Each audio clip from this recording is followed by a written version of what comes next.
بسم الله الرحمن الرحيم. الحمد لله رب العالمين، والصلاة والسلام على نبينا محمد وعلى آله وصحبه أجمعين. ما أغلى تلك الدموع، وما أعظم ذلك البكاء، وما أجمل وما أخلص وما أصدق وما أصفى تلك الدماعات. أسأل الله بمنه وكرمه أن يحرم بها وجه صاحبها على النار. أسأل الله بمنه وكرمه أن يحرم بها وجه صاحبها على النار. أسأل الله بمنه وكرمه أن يحرم بها وجه صاحبها على النار. أمنتم عليه وأنتم لا تعرفون من هو، لكنه رجل يستحق الدعاء ويستحق التأمين، لأن دمعاته نزلت في موقف يندر في العالم أن تنزل مثل تلك الدموع. شخص اسمه حيزان،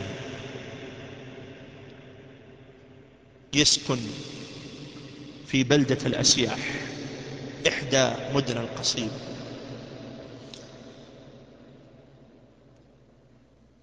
يسكن في ذلك البيت المتواضع، ليس له هم إلا رعاية والدته والقيام عليها وبرها وإحسانها. مضت عشرات السنين وهو تحت قدميها. يوم شاب الراس ووصل عمر حيزان فوق 60، وأصبح يعجز عن بعض أنواع البر، جاءه أخوه الأصغر اللي يسكن في بلد بعيد، قال: يا أخوي، سأضم أمي إلي. ما قصرت، قمت بها عشرات السنوات، وانت الآن شبت الرأس، والوالدة تحتاج إلى مزيد من العناية لأن عمرها قرب 90. اسمح لي أقوم بحقها. قال: بسمح لك، لكن بعد ما تدفني في التراب، بعد ما تدفني في القبر أسمح لك، أما وأنا حي لا. تحرمني من باب الجنة. حاول الأخ ما استطاع، يحاول يقنع، يذهب إلى أمه يقول: اقنعي فلان. أمه تقول: وش أتكلم، كلكم عينين في الرأس، اصلحوا بينكم. الأم مريضة، هيكل عظمي. حاول، ما في فائدة. تقدمت السنين ومشت السنين، والأم تجاوزت 90، وحيزان تجاوز 60، وبدأ الكل منهم يضعف ويعيد الطرح لأخوه مرة ثانية. وحيزان يقول لأخوه: لا تتعب نفسك يا أخوي، مدام ان هالنفس يروح يجي والله ما خليها، تحرمني من باب الجنة. قال: بشتكيك.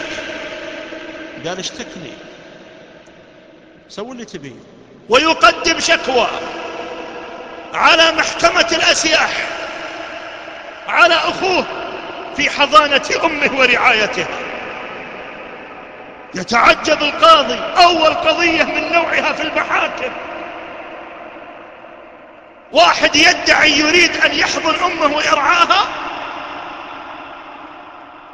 ويجي حيزان عند القاضي في يوم القضاء، ويسمع القاضي من حيزان ويسمع من أخوه، ويحتار القاضي. قال: موعدكم الجلسة القادمة، تأتون لي بأمكم العجوز. قالوا يا شيخ تراها عاجزة. قال لو تحملونها.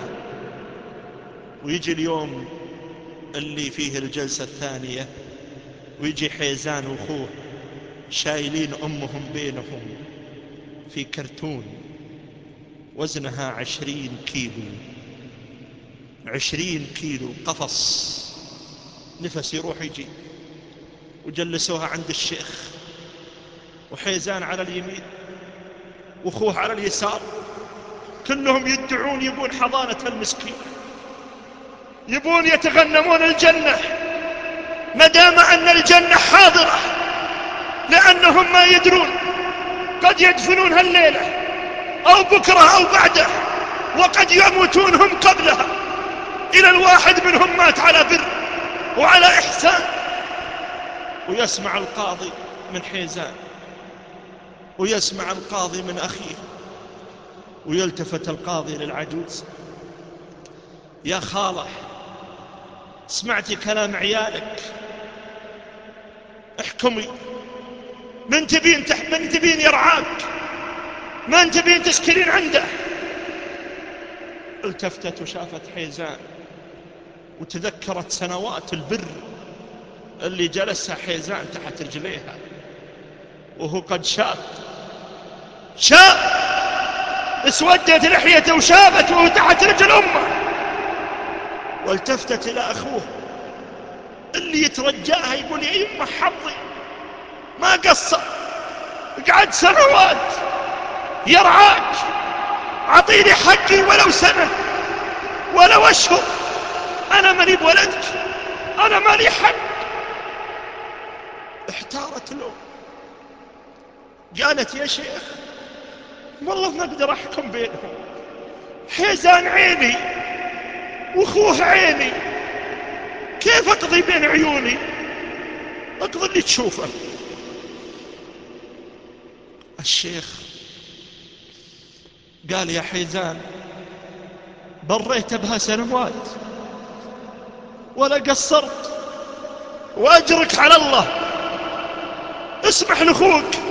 قال: والله ما اسمح له، والله ما اسمح له، ياخذ مني باب الجنة. رجع القاضي لأخوه: اسمح لأخوك اللي أكبر منك، كبير سن وله حق عليك. قال: يا شيخ يعطينيها لو سنة. الله أكبر، ما اصطلحوا. احتار القاضي بين العجوز وبين هالاثنين في قضية نادرة من نوعها في العالم. يلتفت القاضي يقول: احكم. قالوا: احكم. صلح منا بصالحين، لا هذا متنازل ولا هذا متنازل. قال: حكمت بها أنها عند أخوك يا حيزان، ما قصرت، أنت لك حق وهو له حق، وهو الآن أقوى منك، وبيته أحسن منك، وعائلة عنده يونسونه ويوسعون صدرها. يوم هلت دموع حيزان وابتلت لحيته، ويقول: يعني أمي تروح مني؟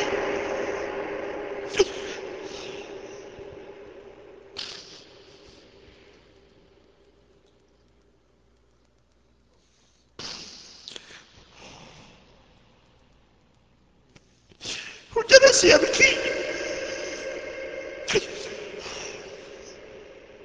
بين يدي القاضي، يبكي على أرض فقدها، لا، يبكي على دنيا سرقت منه، لا، يبكي على مال أخذ منه، لا، يبكي على أم ينظفها ويطيبها ويقوم بها عشرات السنوات، يبكي لأنها ستخرج من بيته.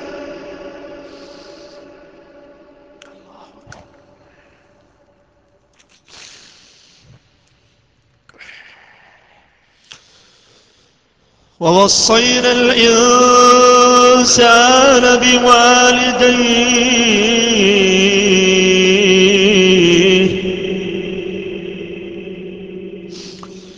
ووصينا الإنسان بوالديه إحسانا حملته أمه كرها ووضعته كرها وحمله وفصاله 30 شهرا حتى إذا بلغ أشده وبلغ 40 سنة قال رب أوزعني أن أشكر نعمتك التي أنعمت علي وعلى والدي وأن أعمل صالحا ترضاه وأصلح لي في ذريتي إني تبت إليك وإني من المسلمين.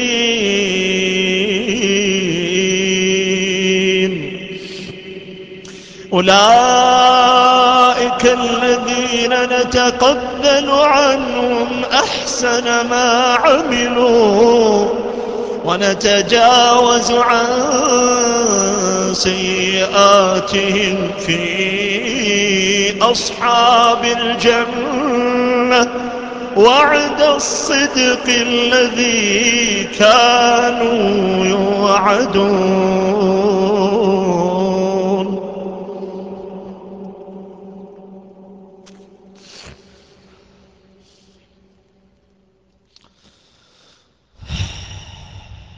ما أجمل البر في زمن قل فيه البر، ما أجمل الإحسان في زمن قل فيه الإحسان، ما أجمل الوفاء في زمن قل فيه الوفاء. جدران البيوت تضج من العقوق، جدران البيوت تضج من العقوق من العاقين والعاقات، وأروقة المحاكم تشهد قضايا وقضايا يداعي فيها الابن أباه على حفنة من الدنيا. الله المستعان. إخواني، هذين بابين من أبواب الجنة، من الناس من فقدهما، ومن الناس من فقد أحدهما، ومن الناس من كليهما عنده وهو مفرط فيهما. والله والله والله كم رأينا ورأيتم من ابن يكاد يتمرغ على قبر أمه لما دفنها وودعها. يوم دفنها مر عليه تاريخ حياته مع أمه، وش كان يتكلم، وش كان يقول، كم أف وأف قالها لأمه، وأمه اليوم تحت الأرض. كم والله من أب مات وهو غضبان على ابنه. قضايا وقضايا تشيب لها الرؤوس. أين الوفاء يا أهل الوفاء؟ أين الإحسان يا أهل الإحسان؟ ليس البر أن تطعمهم ولا تسقيهم ولا تعطيهم من المال، هذه صور يسيرة من البر. لكن من أعظم صور البر تؤانسهم، تضاحكهم، تلين الجانب لهم. زملائك وأصدقائك ينالون منك الكلام الطيب، وأمك وأباك ما ينالون نصف هذا الكلام. وقضى ربك ألا تعبدوا إلا إياه وبالوالدين إحسانا إما يبلغن عندك الكبر أحدهما أو كلاهما فلا تقل لهما أف. الله أكبر، حرفين كبيرة من كبائر الذنوب، حرفين رب العالمين يغضب لهم. أجل الذي يدعو على والديه. يأتيني شاب ويقول إني أدعو على أبي، بأي حرف تدعو عليه؟ من أجل تفاهة من تفاهات الدنيا. ولا تقل لهما أف ولا تنهرهما. طيب تسكت؟ بعض الناس يجلس عند والديه ساكت، ما ينهرهم ولا يقول لهم أف، لكن يضحك مع زملائه في الاستراحة ساعات، ويمازحهم ساعات، ويسولف معهم ساعات. لكن أمه طلع منها الكلام تطليع، وين رحت؟ وش صار لك؟ ما أدري، بعدين كلمات مقتضبة. الله يقول لك إيش؟ ولا تنهرهما وقل لهما قولا كريما. سرح خيالك مع قول كريم، قولا كريما، كما تكرم الناس ويقولون الناس فلان لسانه الصادق يتكلم، قل لهم قول كريم. بعضهم يقول الأب والأم كبار سن ما يدرون وش اللي يصير في الدنيا، ما يفهمون وش نتكلم فيه. الله أكبر، يوم انك بزر صغير عمرك 4 سنوات كانوا يتكلمون معك على قد عقلك، ويمازحونك ويأخذون معك ويعطونك، بل يتدللون لك. أبوك كبير الرجال ينحني ويجعلك تركب على ظهره، ويوم الآن جاء دورك تقول ما يفهمون كلامي. وقل لهما قولا كريما واخفض لهما. الله أكبر، شوف القرآن، شوف البلاغة. تصور القرآن إنك جناحين، هالجناحين تتكبر بها أنت على بعض الناس، لكن لو ساغ لك إنك ترفعها على بعض الناس أبوك أمك لا. واخفض لهما جناح الذل من الرحمة. في مجلس من المجالس كنا مع أحد المشايخ وأبوه حاضر، قال أبوه كلمة، قال الشيخ ابنه، قال لا يا أبوي مو بصحيح، أنت فاهم غلط، الكلام كذا. سكت الأب، حس الأب، حس الابن إنه أوجع أبوه بهالكلمة. المجلس مليان من طلبة هذا الشيخ. قام الشيخ أمامه مقبل قدم والده ليضرب مثل في الوفاء. هذا الدرس أفضل من 100 درس. وقل لهما قولا كريما واخفض لهما جناح الذل من الرحمة. بس لا تنسى أبوك وأمك إذا رحت عنهم، سواء حيين أو ميتين. وقل رب ارحمهما كما ربياني صغيرا. من يتحمل القدر؟ ما هو بيوم ولا يومين، شهور، أسابيع، سنوات، وأمك تنظفك بيمينها بل وتتلذذ بتنظيفك. سبحان الله الذي عطف قلبها. أفلا تستحق هذه البر؟ أسأل الله بمنه وكرمه أن يجعلنا وإياكم من البر. أسأل الله بمنه وكرمه أن يجعلنا وإياكم من البر. أسأل الله بمنه وكرمه أن يجعلنا وإياكم من البر. أسأل الله عز وجل أن يعيننا على أنفسنا في الوفاء لوالدينا، حيين كان أو ميتين، برهما وإحسانا لهما ودعاء لهما واستغفارا لهما.